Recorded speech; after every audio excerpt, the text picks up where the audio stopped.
নমস্কার। গল্প স্বল্পর আসরে আপনাদের সবাইকে স্বাগত। আশা করি আপনারা প্রত্যেকেই ভালো আছেন।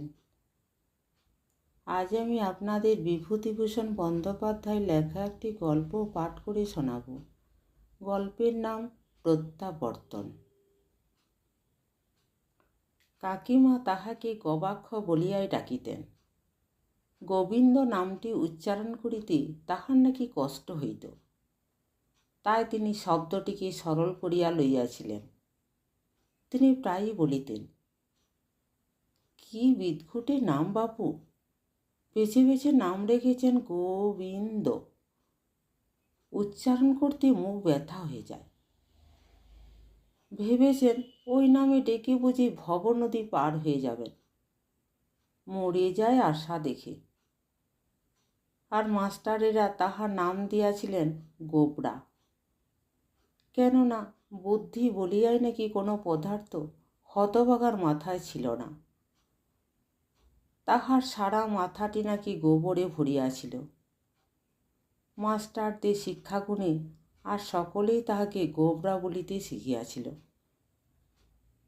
সেদিন বিকালে স্কুল হইতে ফিরিয়ায় তাহার কাকা ছোট ছেলে চিৎকার করিয়া উঠিল, মা, গোবরা আজ ভয়ানক মার খেয়েছে। বয়সে সে গোবিন্দের চেয়ে 3 বছরে ছোট হওয়ার সত্ত্বেও তাহাকে বড় বলিয়া স্বীকার করিয়া লইতে সে দ্বিধা বোধ করিত। কাকিমা হাসিয়া বলিলেন, তাতে আর আশ্চর্য কি, 200 বার বলেছিলুম হতভাগাটাকে স্কুলে ভর্তি করে কাজ নেই, তবু যদি এই অভাগীর কথা শুনবে। মাগে মরুক চেঁচিয়ে, ওনার বয়ে গেছে। কথায় আছে না, কানে দিয়েছি তুলো আর পিঠে বেঁধেছি কুলো। ওনার সেই দশা হয়েছে। কেন মার খেয়েছে রে সেন্টু? সেন্টু সগৌরবে কহিল, পড়া পারেনি মা, কোনো দিনও পড়া পারে না। সেন্টু ও গোবিন্দ এক ক্লাসে পড়ে। কাকিমা গম্ভীর কণ্ঠে ডাকিলেন, গবাক্ষ, এদিকে আয়। বলির পশুর ন্যায় কাঁপিতে কাঁপিতে গবাক্ষ কাকিমার সামনে আসিয়া দাঁড়াইল। কাকিমা তীক্ষ্ণ দৃষ্টিতে তাহার আপাদ মস্তক নিরীক্ষণ করিয়া কহিলেন, পড়া পারিস নে কেন রে গবাক্ষ? টাকাগুলো কি খোলামকুচি পেয়েছিস? স্কুলের মাইনে, বাড়ির মাস্টারের মাইনে, আমাদের কি তালুক মুলুক আছে বাছা? হ্যাঁ, যদি বুঝতাম কিছু হচ্ছে তাহলে নয় এক কথা, তা নয় এ শুধু ভূতের বাপের শ্রাদ্ধ। সেন্টু কহিল, পিঠে বেতের দাগ বসে গেছে মা, জামা তুলে দেখো। কাকিমা জামা তুলিয়া দেখিলেন। তারপর ধীরে ধীরে রায় প্রকাশ করিলেন, আচ্ছা, উনি আসুন আগে বাড়ি। মোকদ্দমা যেন দায় রায় সোপর্দ হইল। গোবিন্দ পড়া পারে না সত্য, কিন্তু তাহার পশ্চাতে একটি অতি সত্য নিহিত ছিল। বাড়িতে সে পড়িবার সময় পায় না। সারাদিন কাকিমার 5 ফরমাস খাটিতে খাটিতে তাহার নিঃশ্বাস ফেলিবার সময় থাকিত না। না বলিবার জো নাই, তাহা হইলে হয়তো বাড়ি হইতে দূর করিয়াই দিবেন তৎক্ষণাৎ। প্রায়ই তো তিনি বলেন, বিধি হয়ে যা, বিধি হয়ে যা, আর জ্বালাতন করিস না আমাদের, মাগি একটা ফ্যাচাং দিয়েছে দেখো না। সেদিন সকালবেলা সবে পড়িতে বসিয়াছে, এমন সময় কাকিমা আসিয়া তাহাকে একটি আনি দিয়া বলিলেন, ওরে গবাক্ষ, চট করে 2 পয়সা চিনি নিয়ে আয় তো। দয়া করে 2 পয়সা ফিরিয়ে আনতে ভুলিস না যেন, তোর আবার যে ভুলো মন। গবাক্ষ তখন বাংলাদেশে কয়টি বিভাগ আছে মুখস্থ করিতে ব্যস্ত। পড়া না করিলে সতীশবাবু তাহাকে মারিয়া রসাতল করিবেন। আশ্চর্যই সতীশবাবু, গাট্টা মারিতে তিনি অত্যন্ত পটু। প্রথম দিন হইতে তিনি গবাক্ষকে চিনিয়া রাখিয়াছেন। প্রথমেই তিনি চোখ বুজিয়াই ডাকিয়া বসেন, গোবরা, এদিকে আয়। ওই ডাক শুনিয়াই গোবিন্দ রক্ত শুকাইয়া যায়। তারপর তিনি হয়তো প্রশ্ন করিলেন, বল, বাংলাদেশের রাজধানী কি? আর সেখানে কি কি দেখবার জিনিস আছে এই ভূগোল পড়াটা তাহার কোনো দিনই হয় না। সতীশবাবু বলেন, তুই কি প্রতিজ্ঞা করেছিস পড়বি না? ছেড়ে দে বাপু, ছেড়ে দে। ভূগোল পড়িবার কথা সকালে, আর প্রতিদিন সকালে তাহার কোনো না কোনো ব্যাঘাত ঘটিবেই ঘটিবে। সেদিন সে ভূগোল পড়িবার দুর্জয় পণ করিয়া বসিয়াছিল। কাকিমার আনিটা মাটিতে রাখিয়া সে পড়িতে লাগিল। রায়শাহী, চট্টগ্রাম। এমন সময় নিচ হইতে কাকিমা গর্জন করিয়া উঠিলেন, ওরে ও বিদ্যাসাগর, আর জজ ম্যাজিস্ট্রার হোস নে, এদিকে চায়ের জল ঠান্ডা হয়ে গেল যে রে। অগত্যা তাহাকে বই খাতা গুটাইয়া উঠিতে হইল। চিনি আনিয়ায় কিন্তু সে নিষ্কৃতি পাইল না। চিনির পর তাহাকে বাজার যাইতে হইল। কাকিমা বলিলেন, 1 পয়সার পলতা আনিস দেখিনি, আলু দেখে কিনবি, কালকের মতো যেন পোকা না থাকে, আর গুচ্ছের পাকা ঢেঁড়স আনিস নে যেন, বুঝলি? বাজার করিয়া ফিরিতেই তাহার বেলা 9টা হইয়া গেল। কাকিমা হিসাব নিলেন, 4টি পয়সা কম পড়িল। কাকিমা চোখ পাকাইলেন, বলিলেন, বার কর বলছি পয়সা। গোবিন্দ কহিল, আর তো কোনো পয়সা ফেরেনি কাকিমা। কাকিমা বলিলেন, আর মিছে কথা বলিস নি রে কপাক্ষ, হিসেব শেখাচ্ছিস তুই আমায়? বাজারের পয়সা চুরি? ও মা, আমি কোথায় যাব? বাড়তে বাড়তে তুই যে বেড়ে উঠেছিস। না, আজ আর তোর নিস্তার নেই, ডাক তোর কাকাকে। গবাক্ষকে আর ডাকিতে হইল না। সেন্টুই তাহার হইয়া কাজটি করিয়া দিল। কাকিমা বলিলেন, ওগো, দেখো তোমার গুণমণির কীর্তি, ডানা উড়েছে, চুরি শিখেছে। চুরি বিদ্যে বড় বিদ্যে, যদি না পড়ে ধরা। আজ বাজারের পয়সা চুরি করবে, কাল বাক্স ভাঙবে, পরশু সিন্দুক ভাঙবে। এখন হয়েছে কি, আদরের ভাইপো তোমার ভিটে ঘুঘু চড়াবে। দোষ যে আমার।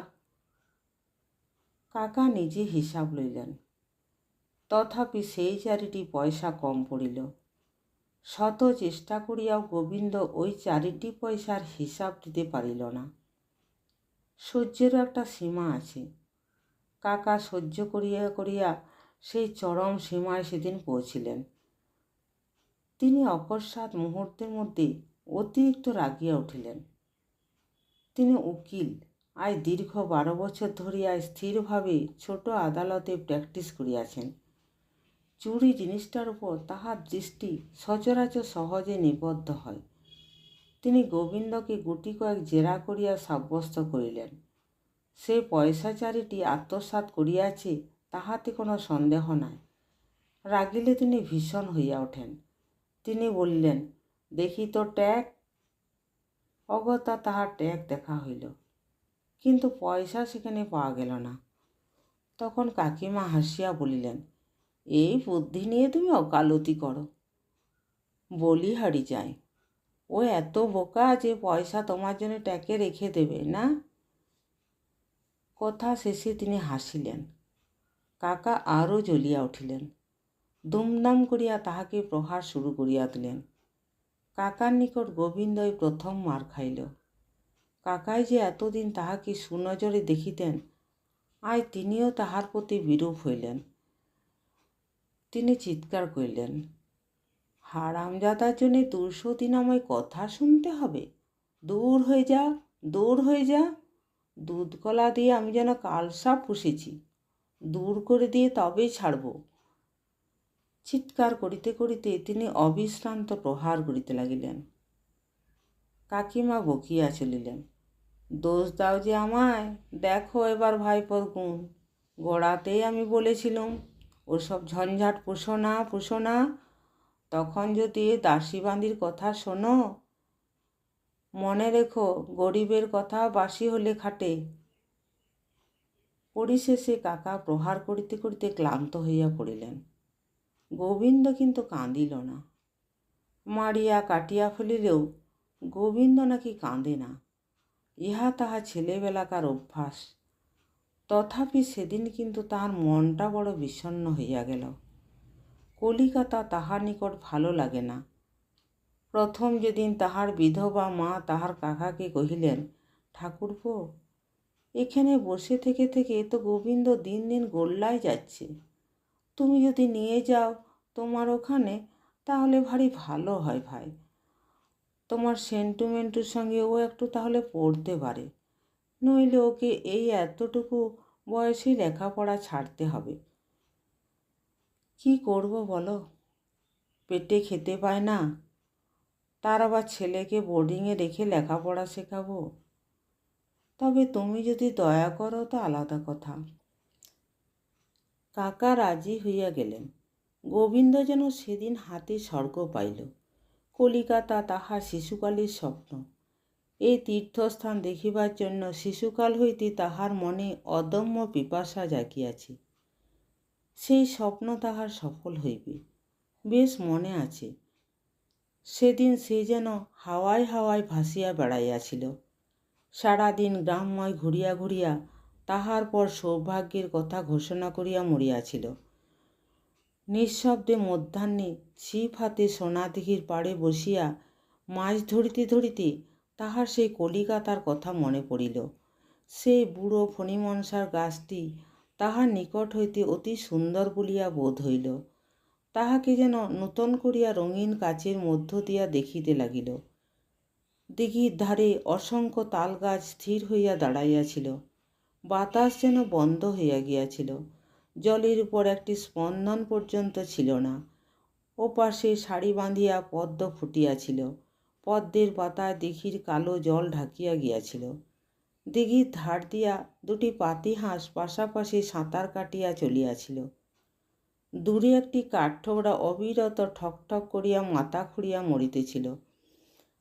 সেদিন সেই বনসভা দেখিয়া গোবিন্দের চোখ অশ্রুতে ভরিয়া গেল। তার ফাতনা ডুবিতেছে কি ভাসিতেছে, তাহার ছিপে টান পড়িল কিনা, সেদিকে তাহার হুঁশ ছিল না। সে পরক্ষণে কাপড় দিয়া তাহার অবোধ অশ্রুকণাগুলি চুপি চুপি মুছিয়া ফেলিল। কিন্তু তাহার শহরে যাওয়ার আনন্দ তাহার গ্রাম ত্যাগের দুঃখের চেয়ে গভীর হইয়াছিল। কিন্তু কলিকাতায় আসিয়া দীর্ঘদিনের মধুর স্বপ্ন ছিন্ন ভিন্ন হইয়া গেল। তাহার মনোরাজ্যের কলিকাতাকে সে ফিরিয়া পাইল না। এখানে আকাশ নাই, বাতাস নাই, সবুজ ঘাস নাই, সন্ধ্যার সূর্যের অগণিত খেলা নাই।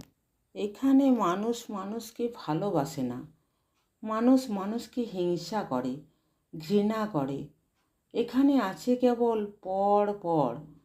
উঠিতে বসিতে সর্বক্ষণ সে শুনিতেছে পর পর।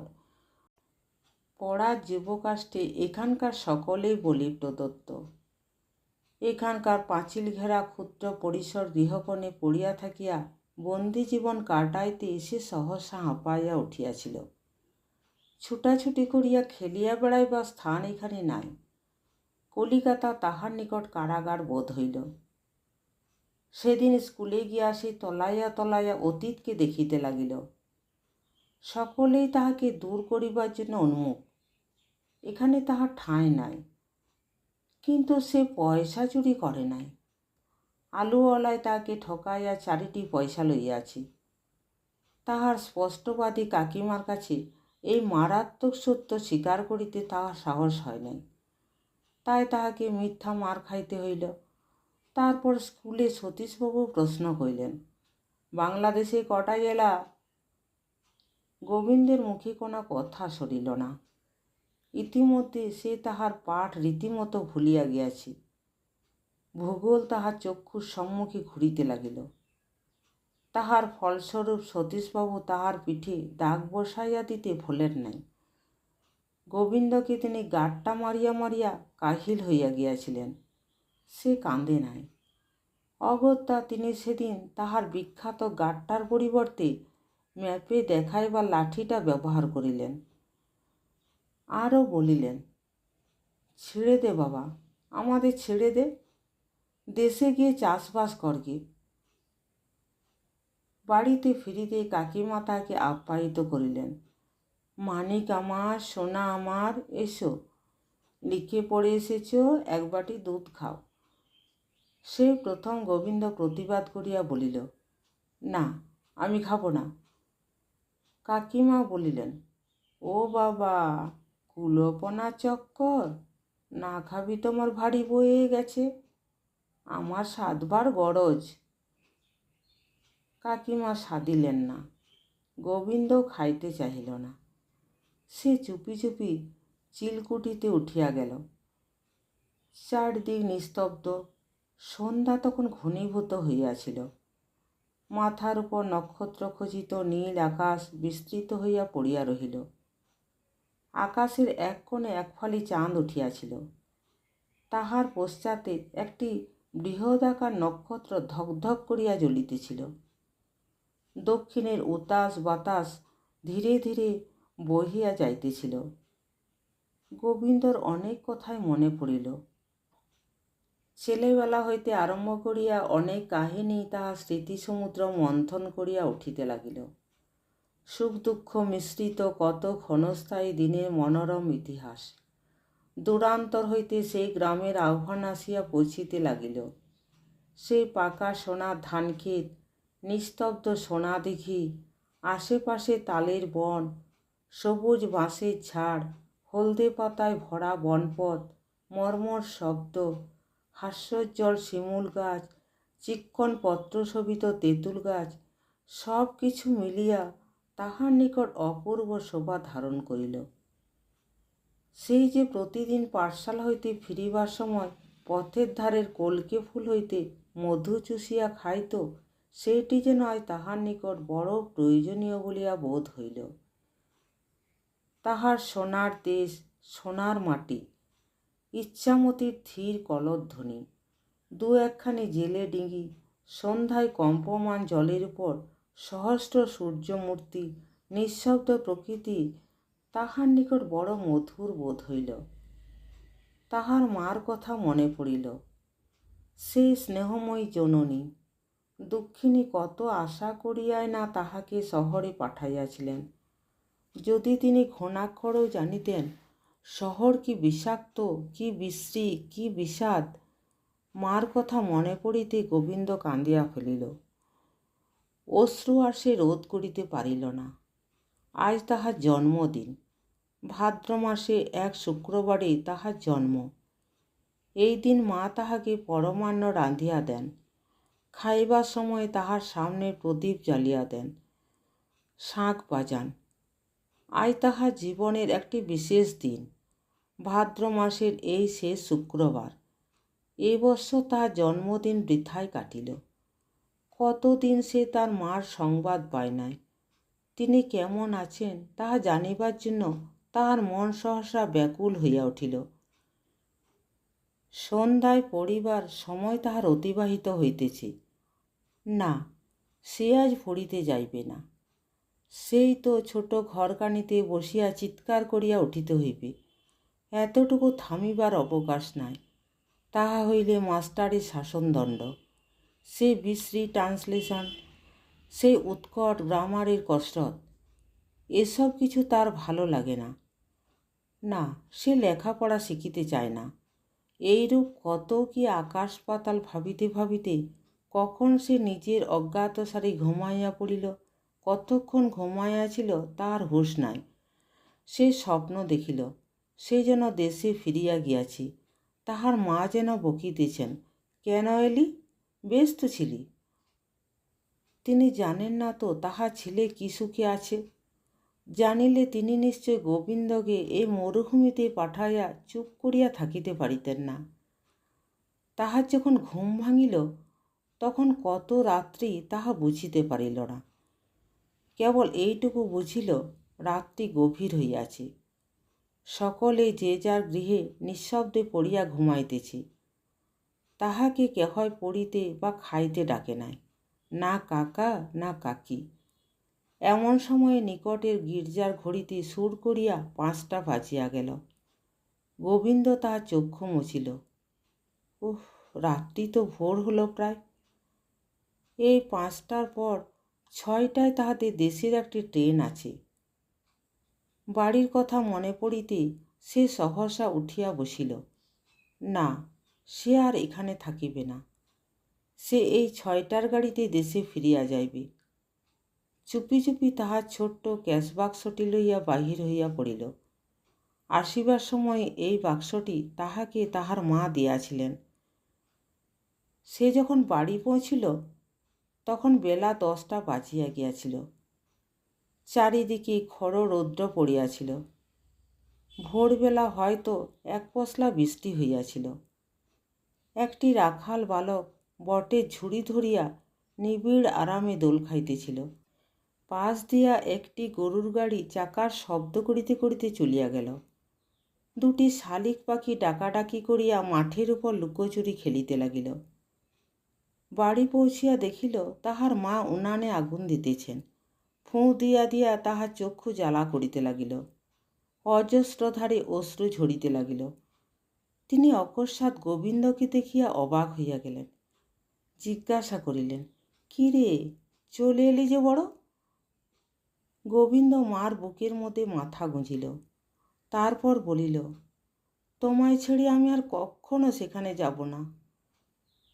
মা তাহার মাথায় হাত বুলাইতে বুলাইতে বলিলেন, তাই হবে বাবা, আমি আর তোমায় কাজ ছাড়া করছি না। এ কি হয়েছে চেহারা ছিঁড়ি? গোবিন্দ একটি তৃপ্তির নিঃশ্বাস ত্যাগ করিল। তার মুখ দিয়ে আর কোনো কথা সরিল না। নমস্কার।